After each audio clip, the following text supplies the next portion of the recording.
Hello friend, आज हम जानेंगे संसाधन क्या है और इसके कितने प्रकार हैं। आज की क्लास में हम इसे डिटेल से जानेंगे और इसके बाद हमें कोई वीडियो देखने की कोई भी आवश्यकता नहीं पड़ेगी। ये क्लास 8, 9, 10 सभी के लिए इम्पोर्टेंट है। तो संसाधन वे चीज़ें हैं जो मानव की आवश्यकताओं को पूरा करती है। तो हमारी आवश्यकताओं को कौन कौन पूरा कर सकती है? तो हम अपने आसपास की चीज़ों को देखिए। खाना बनाने के लिए गैस, पहनने के लिए कपड़े, रहने के लिए घर, और इसी तरह देखा जाए तो हमें कॉपी, कलम और हर दिन के लिए बात करने के लिए मोबाइल, ये सब क्या हमारी आवश्यकताओं की पूर्ति ही तो करिए, ये संसाधन है। इसी तरह देखा जाए तो वन, ये हमारी ऑक्सीजन की आवश्यकताओं की पूर्ति करती है। जल, हमें हर दिन जल की आवश्यकता होती है पीने के लिए। खनिज, कोयले, लोहा, ये सब हमारी क्या आवश्यकताओं की ही पूर्ति कर रहे हैं। ठीक है। घर हो, भवन, परिवहन, आने जाने की आवश्यकताओं की पूर्ति कर रही है। मानव संसाधन, प्राकृतिक संसाधन क्या है?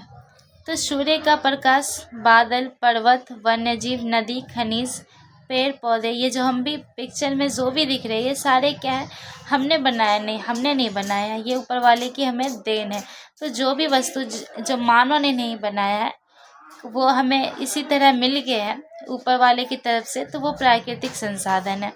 इस पर हम अगर कुछ भी चेंजेस करेंगे तो हमारी ज़िंदगी क्या हो जाएगी? खराब होते चले जाएगी। ठीक है। जैसे प्रदूषण फैलना, प्रदूषण फैलेगी तो सांस लेने की समस्या, तो ये चीज़ों को हम बदल नहीं सकते, बदलेंगे तो हमें ही नुकसान है।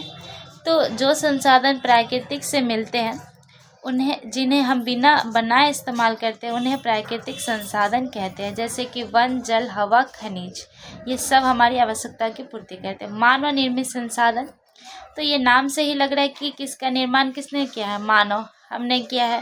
ठीक है। तो मानव निर्मित संसाधन, जो संसाधन मनुष्य द्वारा बनाए जाते हैं और हमारे काम आते हैं, उन्हें मानव निर्मित संसाधन कहते हैं। हम क्यों बनाएंगे? हम तभी कुछ बनाते हैं जब हमारी आवश्यकताएं आएगी।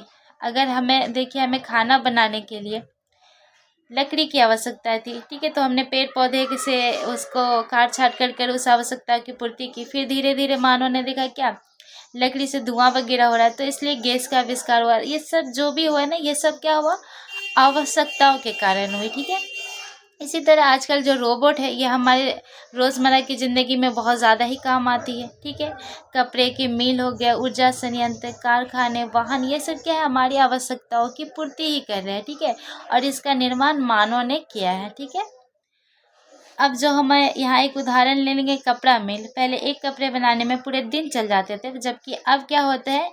एक कपड़े बनाने के लिए पूरे दिन की आवश्यकता नहीं होती, कुछ ही मिनट या सेकेंड में बन जाते हैं। अब है मानव संसाधन। तो मानव संसाधन क्या है? जब हम अपनी शिक्षा, जो हमने पढ़ा है, वो कौशल और मेहनत तीनों लगाएंगे और उससे जो वस्तु बनेगा वो मानव संसाधन कहते हैं। जैसे कि शिक्षक बनने के लिए सबसे पहले हमें तो पढ़ना पड़ता है, फिर मेहनत करनी पड़ती है। ठीक है। और जो पढ़ा है उसे इस्तेमाल करना पड़ता है। किसान क्या करते हैं? मेहनत करते हैं फसल उगाने के लिए और अपना क्षमता का उपयोग करते हैं। इसी तरह इंजीनियर, इसमें बुद्धि भी होती है, क्षमता भी होता है, कौशल होता है, ये सब का क्या होता है? ये सब मिश्रण होता है मानव संसाधन। यहाँ अपनी बुद्धि का, क्षमता का, कौशल का, मेहनत, तीनों को ही लगा देते हैं। ठीक है।